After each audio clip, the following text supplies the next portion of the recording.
মেয়ে খুবই সুন্দরী, সন্দেহে ডিএনএ টেস্ট করে হতবাক পরিবার। মেয়ের বয়স বাড়ার সঙ্গে পাল্লা দিয়ে সৌন্দর্য বাড়ছিল। এতে বাবা খুশি হওয়ার পরিবর্তে সন্দেহ করতে শুরু করে, কারণ তিনি কোনোভাবেই মেয়েকে নিজেদের সঙ্গে মেলাতে পারছিলেন না। এক পর্যায়ে তিনি ডিএনএ পরীক্ষা করার সিদ্ধান্ত নেন। এতে স্ত্রীর সঙ্গে তার ঝামেলা সৃষ্টি হয়, কিন্তু ডিএনএ পরীক্ষার পর যে রিপোর্ট আসে তা যে কোনো পরিবারের জন্যই বিস্ময়কর। পরীক্ষায় দেখা যায় এটা তার মেয়ে নয়, আবার স্ত্রীও পরকীয়ায় জড়ায়নি। তাহলে ঘটনাটি কি ঘটেছিল? সাউথ চায়না মর্নিং পোস্ট জানিয়েছে, দক্ষিণ পূর্ব এশিয়ার দেশ ভিয়েতনামে এই ঘটনাটি ঘটেছে। ঘটনাটি পুরো ভিয়েতনাম জুড়ে আলোড়ন সৃষ্টি করেছে। জানা গেছে ওই কিশোরী মেয়ের নাম ল্যান আর তার মায়ের নাম হং।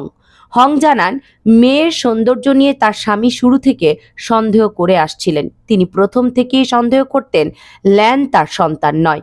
স্বামীর মনের মধ্যে একটি প্রশ্ন সারাক্ষণ ঘুরপাক খেত, বিবাহ বহির্ভূত সম্পর্কে রয়েছে তার স্ত্রী। এসব সন্দেহ থেকে স্বামী স্ত্রীর মধ্যে প্রায়ই ঝগড়া হতো। এক পর্যায়ে পরিস্থিতি এমন পর্যায়ে চলে যায়, মা হং মেয়ে ল্যানকে নিয়ে রাজধানী হেনায় চলে যান। সেখানে গিয়ে মেয়েকে একটি স্কুলে ভর্তি করানোর পর ঘটে আসল ঘটনা। মেয়ে ল্যান ওই স্কুলে ভর্তি হওয়ার পর জানতে পারে তার জন্মদিনে আরেক সহপাঠীর জন্মদিন। একই দিনে জন্মদিন হওয়ায় দুইজনের জন্মদিন একসাথে পালন করা হতো। এক জন্মদিনে মা হং উপস্থিত হয়ে দেখেন মেয়ের সহপাঠীর সঙ্গে তার তরুণ বয়সের চেহারার অনেক মিল। এরপর তিনি মেয়ের সহপাঠীর পরিবারের সঙ্গে যোগাযোগ করেন। জানতে পারেন তার মেয়ে যে হাসপাতালে জন্ম নিয়েছে, একই সময়ে তার মেয়ের সহপাঠীও একই হাসপাতালে জন্ম নিয়েছে।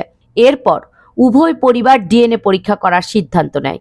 ডিএনএ পরীক্ষার পর দেখা যায় লেনের সহপাঠী হংয়ের আসল মেয়ে। হাসপাতাল কর্তৃপক্ষ একই সময়ে জন্ম নেয়া শিশু দুটিকে অদল বদল করে ফেলেছিল।